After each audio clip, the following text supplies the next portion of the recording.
Vata or the Kashaya, which is readily absorbable and which is digestible easily, and it is lagu in nature. So that makes the body to get the active ingredients comparatively very earlier. So when you consume a Kashaya, within half an hour, Kashaya will be in your bloodstream. It started entering to that. But if you are taking a vati, it may take another 1.5 hours. So there is a lot of difference between these two things. Inevitably, we cannot go with a open bottle or bottle sealed open bottle while traveling. It may spoil the dress or your containers. Then, in order to avoid those things, there are alternatives. Some kasha tablets can be taken or vati can be taken. But when it is prescribed as a Taila or Grita or Kashaya to be taken, it is better to take in that format only. Of course, there are some exceptions in the terms of like if it is Dhanantaram Thailam, then Dhanantaram capsule is also available, like Gandha Thailam capsule, etc. But one dosage form cannot be a total substitute for another form, and there is place for all all medicine forms. And coming to this question of single herbs versus polyherbal oil combinations. So this question is there with many other things also. Where to pick single herb such as ashwagandha versus ashwagandhadi churna, especially with the oil. Which do you prefer and why, sir?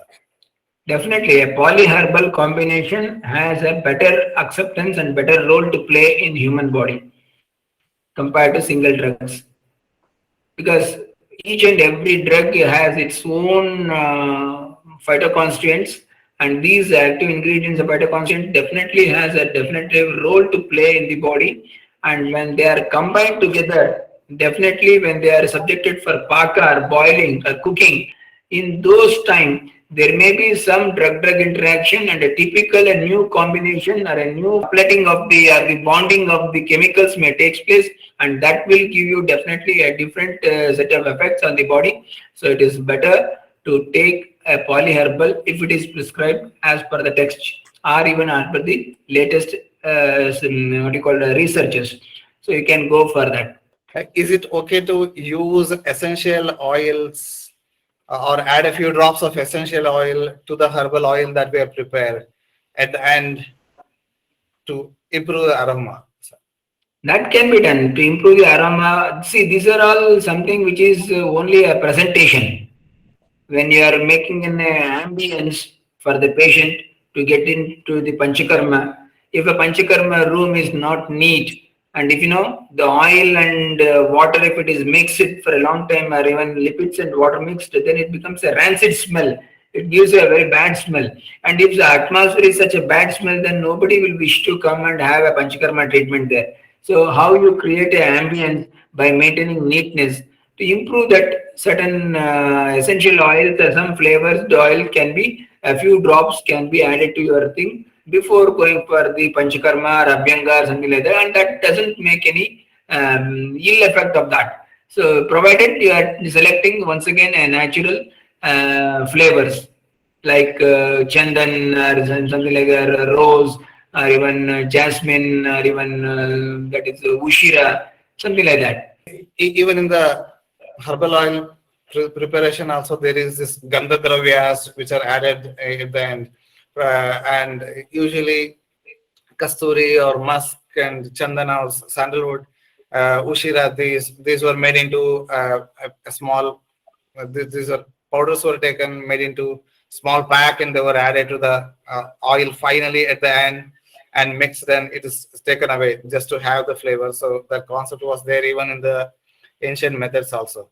And there's a interesting question here. I'm curious as to how some legendary Ayurvedic clinics have their own line of products. You also mentioned that you have your own line of products. Isn't it a huge overhead to maintain quality control when preparing products for hundreds of customers? So definitely, it is a very hectic task, but I don't have a list of product. I prepare only 5 products for my person, and remaining things I depend on many other pharmacies. And most of the products are from the Pentacare Ayur Pharma. So from there I'll get, because I know that what exactly people we do it at the pharmacy. and how dedicated we are and in producing the things. So definitely, I rely upon those products. But entire range of products, if I prepare, I only prepare, then it is a very hectic task. It cannot be done. There are large inventories will be required, even quality control is required, and so much of labor is required. It cannot be done by single-handedly. You require a lot of working force. That may not be possible. And yeah, I mean, if an Ayurveda doctor has to do, uh, it can be very few, or it can be huge number, like hundreds of kashayas, etc. It cannot be, there cannot be mill. If it is big, then if in village sites, I have seen many Ayurveda doctors, because the labor cost will be low and manpower is easily available, they will do it. It can be only few, or it can be many, and either go low or go big. As it said, overhead cost can be very big. And how can we naturally improve the odor of self-prepared herbal oils? Essential oils or using gandha dravyas is the way to go. And is it a good idea to prepare facial oils at home? As very range of facial oils like Kumkumadi, Thailam, Nalpamaradi oil are available with equal range of high or low prices, which often creates confusion in picking up the pharma company, especially with Kumkumadi oil. For 10 ml, one company sells it for 650 rupees, and someone sells it for like 100 rupees. So rather than relying of them, can we prepare our own, sir? Definitely. If you see, if you, it depends on your interest and your time availability, your resources, and your client base. So based on those things, we can prepare it. If you are interested in facial oils or something like that, Kukuma Taila, definitely it includes very costly ingredient like kesar, kumkum kesar. So definitely you can go with your own way of preparing it. At least you know that how much amount you have added to that and how the things will come out. And if you're really stick on to the natural way of producing it, how the natural color will occur. Everything will come to know that. Then you can try to compare with the market products, how they are coming and what is their color and what is their efficacy and what the rate they are placing it. Everything will known to you. Then based on that, you can make your own assumption and even assessment. Then come to conclusion whether to do it is it cheaper or better, or to getting it from a particular company is good. You can finalize it. And I have a theory that, for example, Kumkuma, the oil we are preparing, and if you want to prepare on our own, if all the ingredients are also not available, I think it contains 10 or 15 ingredients. If all the ingredients are not available, at least we can pick the ingredients that are easily available, maybe 3 to 5 or even 7, and still we can try preparing those oils. Of course, it cannot be compared to the traditional Kumkumadi oil, but at least some efficacy can be expected out of it. So, See, Acharyas have given a formula where they have added certain ingredients, where those ingredients, some of them are directly acting on the final tissues where it will be used. Some of them are trying to make the efficacy of the product or binding the product to the naturality, and certain things are for the purpose of shaping the product or making the product viable for a long time. It will be every drug included may not be intended for the purpose of its efficacy on a human body. Certain times even the product needs to be stabilized and that stability is required for the purpose of improving the stability of the product for a longer duration or improving the shelf life. For maybe for many reasons, Acharyas have made a combinations of permutations and based on that they have given their formula. So if you violate that by adding anything, it is your risk. You need to understand whenever a drug from the formula is being removed and a new drug is added, you need to have a lot of backup studies and supporting documents to do that. Once you have all these things, then you can definitely do that one. But you cannot claim that it is the same original formulation of Acharya what they are told. That is entirely different from this. especially as in the, I mean, I have heard from US that they simply add saffron to oil and call this as Kumkumadi oil. And there is a question here: can I mix Shatadauta Ghritam with Kunkumadi Taila for better results, or would it be contraindicated? Now, why you want to mix that? Why you want to mix that? No, there is no required because Shatadauta Grita, the basic thing what we use it for the chronic ulcers or itching or skin texture and such something like that. Kukumaya Tela is for the glowing of the skin. So please don't mix those things. If it is required, use it on a different time of a day. One in the morning and one in the evening. Better to use it separately. I mean, there are herbal ghees in which milk is there, and also there are herbal oils, milk is there. Under what circumstances, if we are making our own oil, under what circumstances do we should we think of adding milk as a liquid ingredient? See, milk is one of the colloidal solution. It has even water content, it has even the soluble fat content. So such colloidal things maybe because of the different polarity, it helps in the media will be having both the oil as well as water. So there may be making oil smoother, or it may be oil the internal consumption. Certain times acharyas are suggested to add milk, or wherever they typically they want to suppress the vata and reduce the rukshata of anything, and if it is developed after that by various combination of herbs. Ultimately, when oil is prepared, that oil may be having a little bit of comparatively rukshata, even though it's oil, its singata is there, but the drugs they put into that finally makes a shape it into a little bit rukshata in that. So in order to overcome that part, maybe acharyas are suggested to use milk into the formulation, or even the where the end product is used and what type of diseases. So based on that, if it is any Vataja and Nadi on that, if we are using it, then that requires a more soothing and snigdha dravya. Then in that condition, the acharyas have added dugdha to the combination.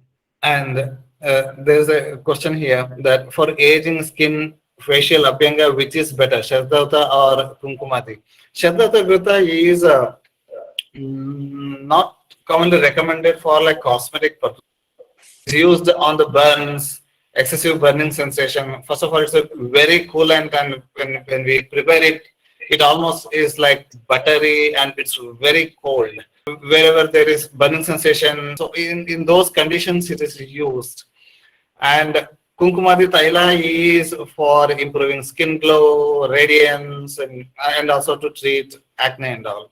Any points to be added there, sir?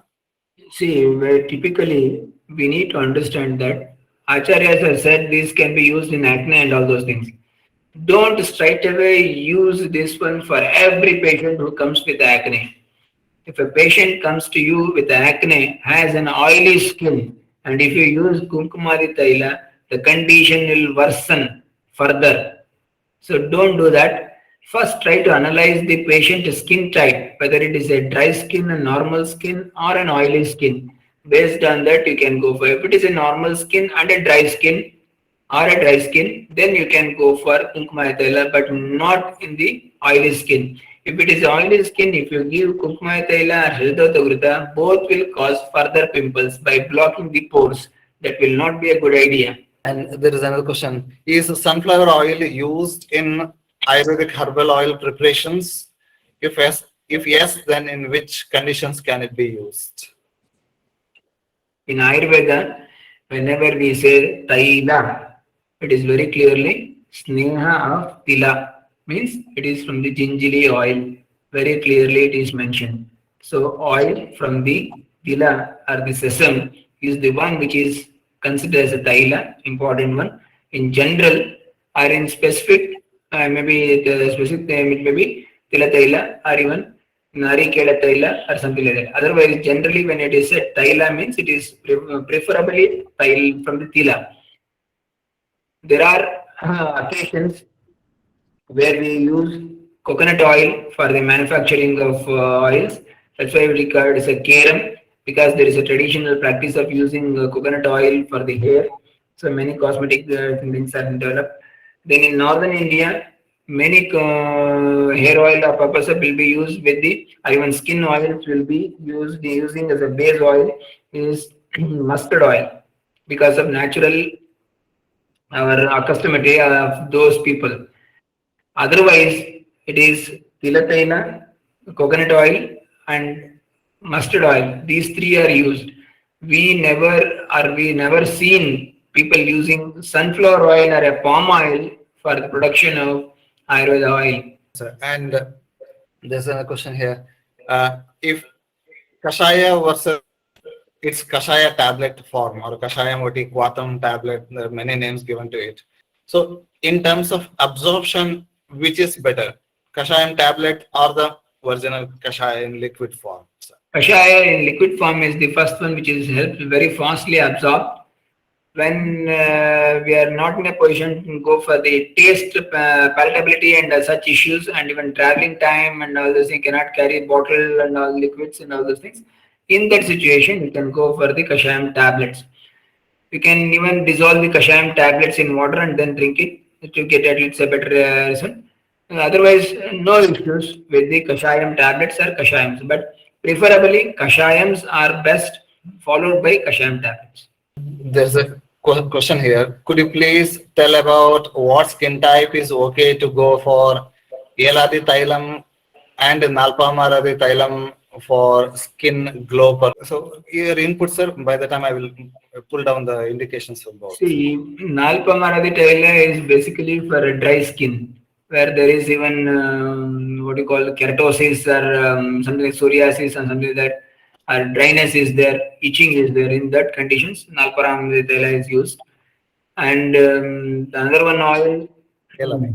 Eladi Taila, typically it is for the purpose of radiance and glow, texture maintenance. For that purpose, it is used. And I've seen that in some parts, I don't know how it became, like Nalpamaradi oil has become kind of a default baby massage oil. So pulling here is the sloka of it's used in Visarpa Kusta largely. I mean, sloka Yes, is in. but I said it is a skin condition. For that purpose, it is used directly. It is wherever there is a skin dryness is there, or itching is there, redness is there, and such type of things are there. There, Nalpamara Taila is used. It is not for the purpose of general usage. Yeah, some of that practice has kicked up. I mean, this I came to know recently, and this is Eladi Tailam, and it's Eladiko Vatakafo Vishamcha Viniyachati. But Elai Taila is used for Varna Prasadana. That is very clearly can be used regularly.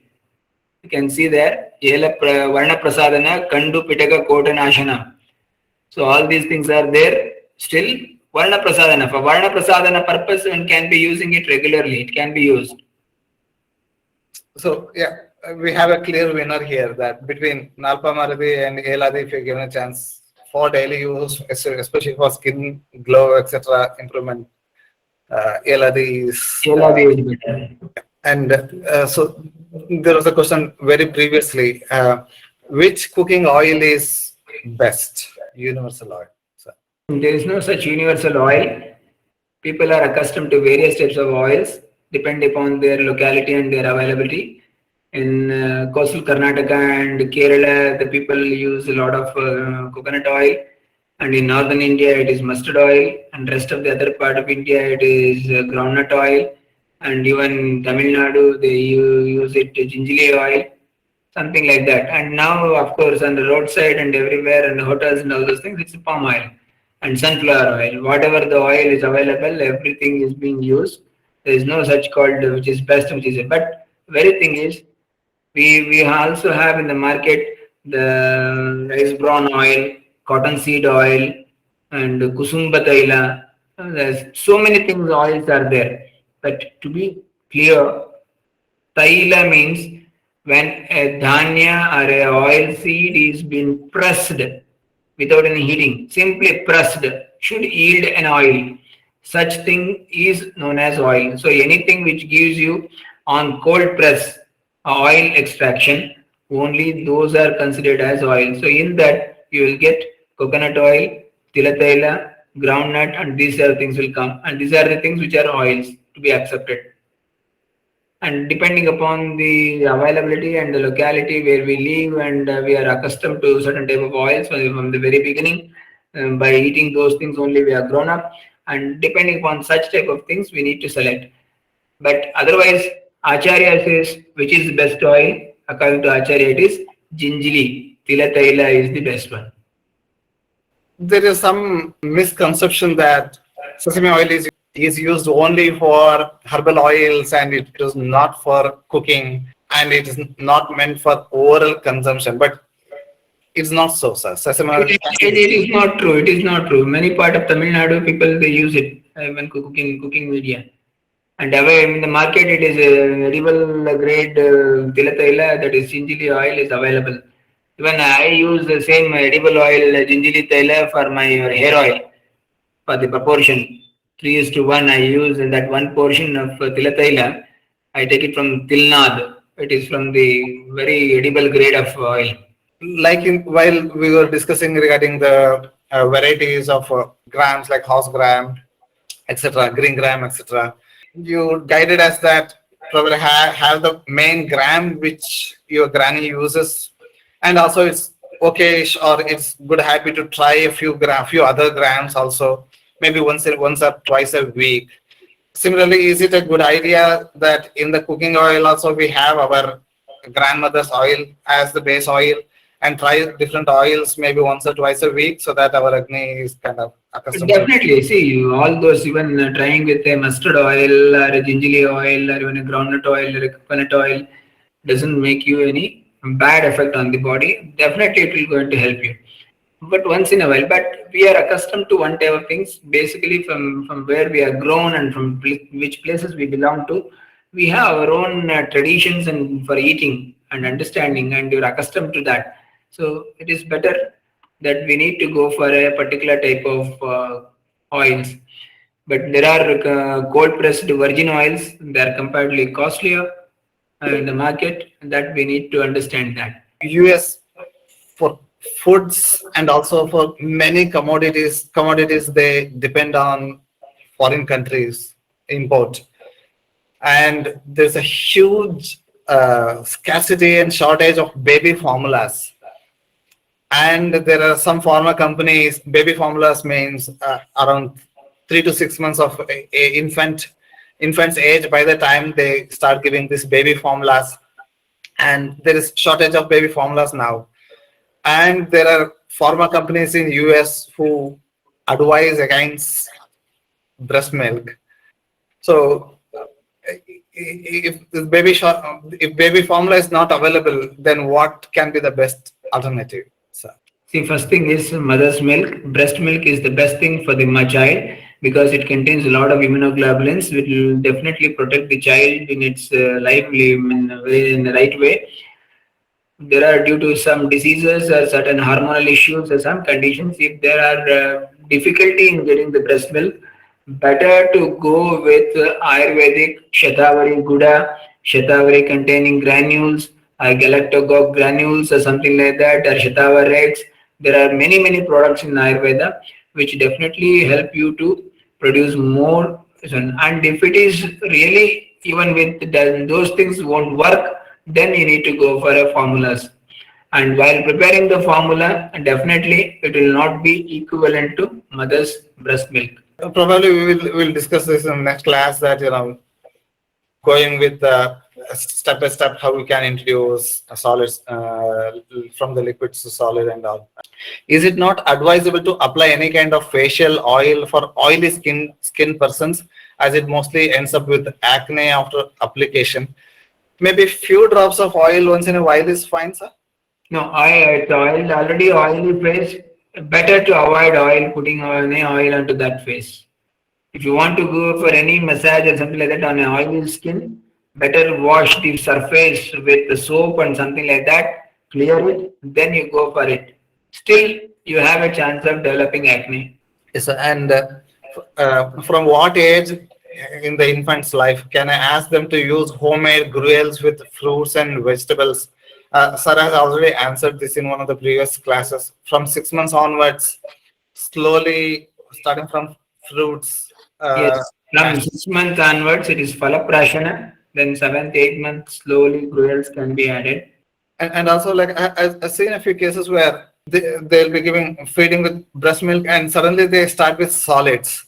That's not a good idea, and it will cause weak digestion and abdominal pain, severe constipation, and all. So from the liquid of breast milk, it should be like very thin, semi-solid, then thicker semi-solid. So it should go in that way rather. Definitely, definitely. That's the concept which is same in even in the Panchakarma also. Once Panchakarma is done, then after Paschat Karma, when patient is getting ready for once again to have the Agni, then how we start from Manda, Peya, Vilepi and Yavagu in the same fashion, we need to go for that. From breast milk to the thin gruel, then thick paste like that, then to the natural one. Probably 1 to 1.5 years is the time in which we can try many different things, even a little bit of solids also, sir. After 1 year. Yeah. North Indian Vaidyas, they do not agree to use sesame oil as cooking oil. But sir, even with Ashtanga Hridayas, Annapana Vidhi, Adhyaya, and even in Charak Samhita also, in the food section, the liquid food section, all the oils are explained, and first one is the sesame oil, which is explained. So as a food ingredient. So there should not be any question. And isn't it also mentioned that sesame oil causes skin issues, sir? No such things. Many part of Tamil Nadu people they regularly use sesame oil in their food. I don't think so they'll have any issues. So to get a skin disease, there are many complex issues are there. Many things will be required. May not be oil is not the one. It may be one of the supporting factor, but sesame oil doesn't cause you any skin issues as such. In the US, there is another issue that mustard oil is banned for oral intake. And mustard oil is sold only if it says for external use only. Someone might have sued the oil company after the allergies after consumption. US rules are a little bit different. See, it's not a US rules. Why that has been developed, the situation has been developed is probably maybe 30 years back or something like that. Even in India, we had a big issue in northern India where the mustard oil is consumed, that entire belt. People developed after consuming the oil, dropsy, generalized anasarca, whole body swelling, and many deaths were occurred. And that is due to the contamination of mustard oil with the Argemona mexicana seeds. So that's the reason after that in India they said loose oil selling is totally banned. After that only they said you need to go with the packet oils. You cannot sold the loose oils. So that was the thing, and maybe with similar type of things, maybe due to natural contamination or intentionally contaminated, mustard oil has been extracted. If some seeds of Argemona mexicana, they also look like mustard. If they are mixed with that, then that oil may be dangerous to the body and it causes generalized anasarca and kidney failure, and even whole body is swelling and allergic reactions and even the death. Maybe because of those reasons and keeping in front that data, US might have put a ban on mustard oil consumption. And is it okay to use sunflower oil or safflower oil? We made it very clear that better to go with sesame oil, coconut oil, groundnut oil, etc. But once in a while, it is fine, sir? See, first of all, whether that sunflower oil, if you press and you just go on pressing it, whether oil is extracted out of that, then it falls under the category of oil grain. Otherwise, some internal process is required to get its oil, just like rice bran oil or something like that, then it is not the real kind of oil. Regarding the cold pressed sesame oil is the best for cooking, we said that. But someone with like right out pitta constitution, sesame oil can cause pitta increase, sir? Definitely. If such a person is a pitta dominant person, then there may be chances that regular sesame oil consumption, if he is doing, then there may be chance of some sort of pittaja lakshanas will definitely arise and even skin issues may take place. That is also there. If the breast milk is not available, then goat milk is recommended for newborns, sir? Ayurveda says very clearly when there is no breast milk, then alternative is cow milk. The best one is cow milk. After that, it is goat's milk. And goat's milk also it's good, but it is not readily available. If it is available, you can boil it and you can use it. That one also, no issues. But and what's your opinion on using olive oil, where olive is not native to India for cooking, that's greatly prevalent. We as Ayurvedic people should encourage it or stick to our native oils only. I very clearly suggest that we need to use the oils which are really grown the place where we are living, and at least our nearby locations. Some oil growing in somewhere in the other part of the world being used, but now globalization we cannot restrict this. Of course, olive oil is also one of the good oils. It can be used externally also. For the cooking media, I don't suggest that go for it because it's just something like that eating a kiwi fruit for the purpose of improving your immunity. There are locally guava fruit is there which is equivalent and even more better than that kiwi fruit, but still people are fond that something which has been put as a label and it's a prestige issue. They'll eat. We have eaten kiwi and something like that. So it is something like that. We are using olive oil for our cooking. It becomes many a times a prestige issue. Otherwise, there is no need that you need to go for it. Plus, but wherever you are staying, where the naturally available cooking medium is, if it is olive oil, then you can use it, no issues. But still, it has its own effect on your body because you are not totally grown in those areas. You are born and brought up at India, and now you are migrated to US or something there, and now you are staying there with exposed to these type of ideas and oils and all these things. Definitely, there will be certain good effects as well as sometimes there may be some hindrance, bad effect also there. So we need to adjust to that. And of course, Vokasatmita is also the one concept is there. When you are slowly accustomed to the new atmosphere, slowly it becomes a new normal to you. Yes, sir. And there are a few questions, and also, I mean, as a last point with the olive oil, especially in the context of India, it doesn't pass our granny's recipe rule. Like our grandmothers never even heard of olive oil, so probably not good to use. I thank all the participants for their interesting questions, and on behalf of all of our students, a big thanks for Guraja sir. Thank you all for your patience hearing. See you all in the next session of Gurubodha. Namaste.